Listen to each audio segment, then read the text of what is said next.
What happens when death comes calling to Wayne Manor? Is Batman prepared for what will happen next? Well, let's hop into the pages of Detective Comics issue number 995 and find out for ourselves. So, picking up from where the last issue left off, Leslie Tompkins, one of Batman's oldest friends and allies, was attacked by a giant monster filled with Joker poison. Leslie got exposed to the gas, and because of that, she's now slowly but surely laughing and smiling herself to death. Batman races to get her back to the manor in hopes that he and Alfred can concoct some sort of anti-venom. But this new strain of Joker poison seems to be highly resistant. That's not the story though. What the story really is though is Tomasi hitting home just how important Leslie Tompkins is to Bruce Wayne. She is Bruce's surrogate mother in the same way that Alfred is his surrogate father. In fact, one of the major reasons that he became the Batman we all know and love is because of Leslie. Bruce grew up seeing all the work she did as a social worker, and because of that, he wanted to go out and try and make a positive change in the world. Not just by fighting crime and protecting people from criminals as the Batman, but also trying to address the social ills in Gotham as millionaire Bruce Wayne. That's why it's all the more tragic and gutting when Batman is unable to save such a positive force in his life. Leslie passes away right there in the cave.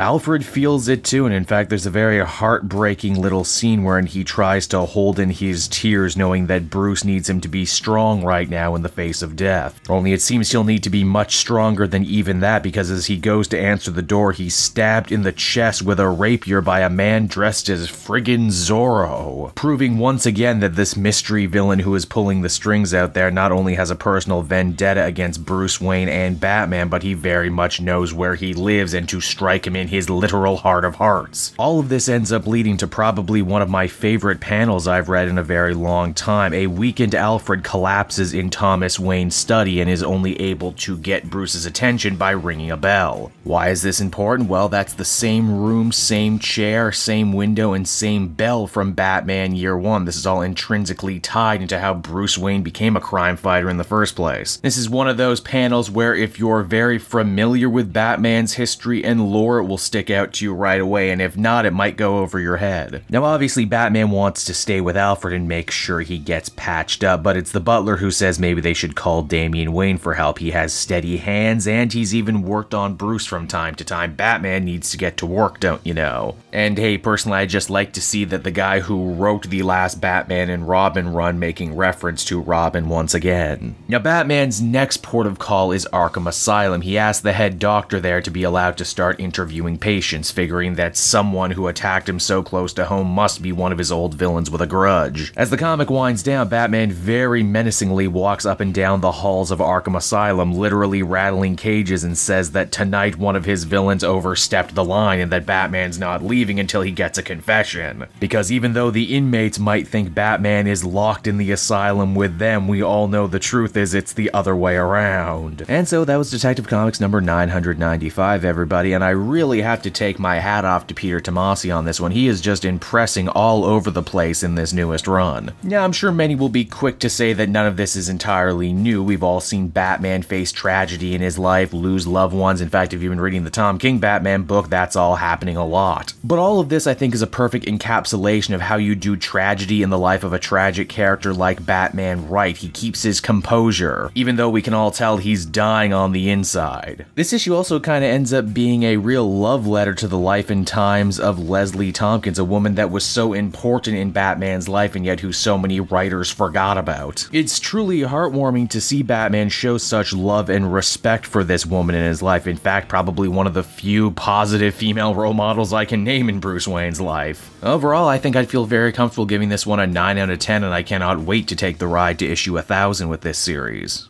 Hey there everyone, it's your old pal Cape Joel again. Thank you so much for watching to the end of the video. I hope you enjoyed it, and if you did, why not check out some of these other videos I have available from the channel. Then you can follow me on Twitter and Facebook at Cape Joel, so you're always up to speed on what I'm doing next. And hey, did you know, outside just making great weekly comic videos, I'm also on several comic book podcasts, some of which are very popular. There's the Weekly Pull, which the shirt I'm wearing right now.